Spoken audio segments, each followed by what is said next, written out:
As with all equestrian disciplines, you need a good foundation on your horses, and that will mean your dressage and your basic movements all have to be in place. So, all polocrosse horses, well not all, but most polocrosse horses should be able to accept a good contact and work in an outline when asked to, and this is good for maintaining their balance and flexibility. Okay, so polocrosse, the style of riding and the style and the training involved in polocrosse horses, as you can see, there's a lot of stopping and turning, which is what you'll see in the Western disciplines. So we have to sort of incorporate both disciplines because we want the stopping and turning done, except we want it done on the bridle. We want our horses working on the bit. So this is where the dressage element comes from. So as you can see, Diesel here, he's going along fairly nicely, okay, in an outline, and I would expect the horses to start to pick up. Oh, Diesel, working hard, my boy. Okay, some lateral movement. I don't think you'll win a Grand Prix test or anything like that, but you can see the fundamental training is there, and this is all needed if you want fairly quickly and turning. Now, obviously, this is a horse-on-horse sport, and one of the best ways to get away from someone will be to go, stop, and let the other person go by.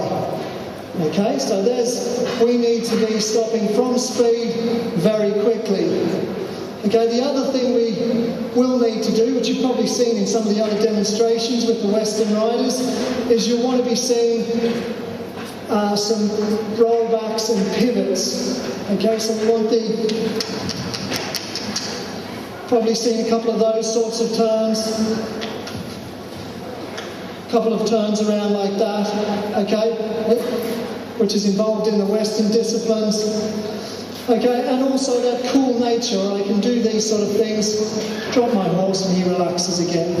So there's your fundamentals of training. Now what I'm going to do is I'm going to go, if I can ask you guys to just come out of the areas, please, just into the centre over here. If you just come out and just into the centre there, into the centre there. So what I'm going to do is I'm going to show you how these disciplines come together, and I'm going to do a mock goal, as you are, a bit of shadow play. I'm going to imagine someone's in front of me trying to stop me from scoring a goal, and I'm going to run through those two disciplines coming together and how they work on a polocrosse field. So, now the difference between the dressage side of things and the polocrosse side of things is, with our collection, we need it to be going somewhere, and going somewhere really quickly. Dressage tend to use that to elevate their horses and keep them with that big movement. But you'll see now my horse here, okay, I want him to move quickly and around. Okay, here we go. Coming down the field, bounce over that line, not going to sit up. There it is. I've got it back. Where's my opposition player? Here he comes in to tackle me, so I've got to get away. There he goes, I've got away from him. Here he comes, can I find a way through there? No, I can't. Oh, Diesel, back this way, mate. No, hang on this way. There's my gap. Round the corner, Diesel. Goal! Okay. And for this end up here, we come back on the attack now. You guys up this end. Now we can't bounce. Got it, Diesel, ball, mate. Get back out of there. That's it. Where's this time? Go on this way. No, nowhere to go there, Diesel. Oh. Now just stop, wait for him, wait. What's he going to do, this guy? This way. No. This way, Diesel. That's it. Oh, there's a gap. Good boy. Yes. Well done. So you can see now, these horses have got to be very athletic, and if you can start to see the combination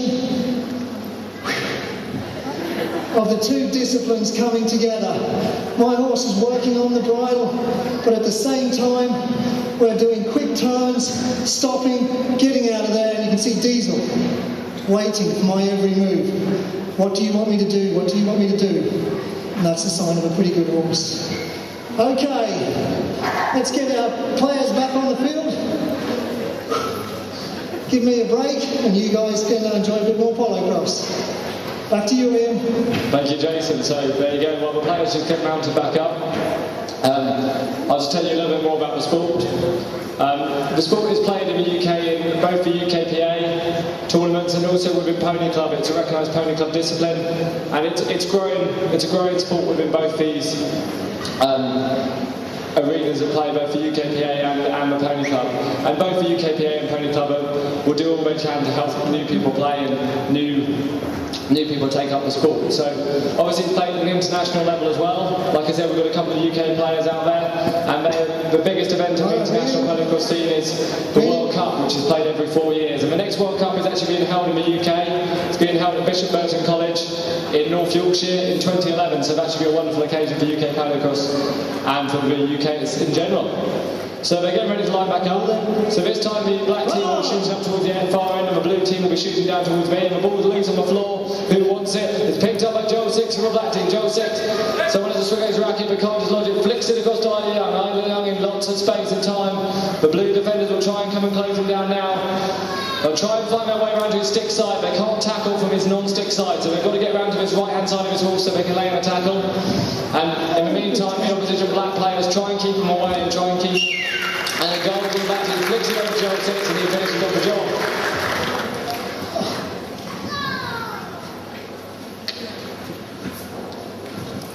So I think that makes it about 4 all. The blue team ended the last shot strongly. Snapped straight down the middle by Tom Beanie for the blue team. So Tom Beanie going downfield, pops it across to James Robertson. James Robertson flicks it up over top of Isla. Nearly pulls it back in, can't quite manage it loose on the ground, leaves it there, and Isla's now got time just to mop it up for the blacks. So Isla Younger checks up in the area, looks for a way out, looks for Joel 6, but decides to take it himself, bounces out of the area, swings his stick round, looks for Joel 6, pops it across to Joel 6, Joel 6 finds a shot and shoots from a tight angle and pushes it through the post. Make it 5-4 to the black team.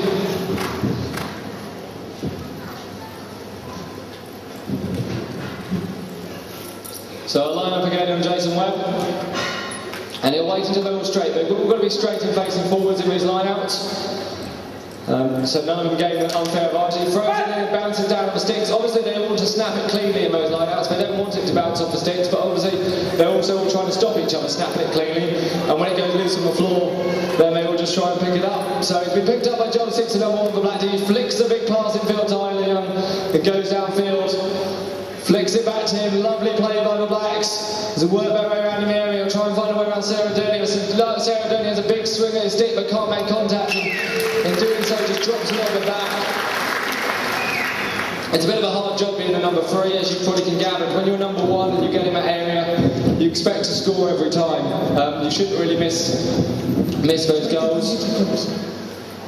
So line up again. Yeah, once a number 1 is in the area, they should score, they shouldn't miss. And nearly gets snapped right in the front by Joel 6, but he can't get on the first turn, gets it on the second turn, flicks it out to Isla again. These two lads working really well, linking up well, and at the moment the blue team have got no answer for them, but they'll try and lay wood on Isla Young in midfield now. James Robinson does manage to hit his racket, but can't dislodge the ball. Joel 6 tries a cheeky shot out the back, and that was a bit too ambitious, and that went wide. So the blue teams get a chance now with their number 3, Sarah Durney, bringing it out of the 30-yard area. From here. So as you can see, it's end-to-end stuff. It's very fast. There's a lot of goals in polocrosse. Right. And of course, as Jason was saying, normally it's played on a slightly bigger field than this, about 150 metres long by about 55 metres wide. So normally it's even faster because obviously they can't let their horses run full pelt out here today. James Robinson's got the ball. He's trapped on the midfield, and Reality Jones is trying to dislodge it, but he breaks away from Reality Jones, and John 6 comes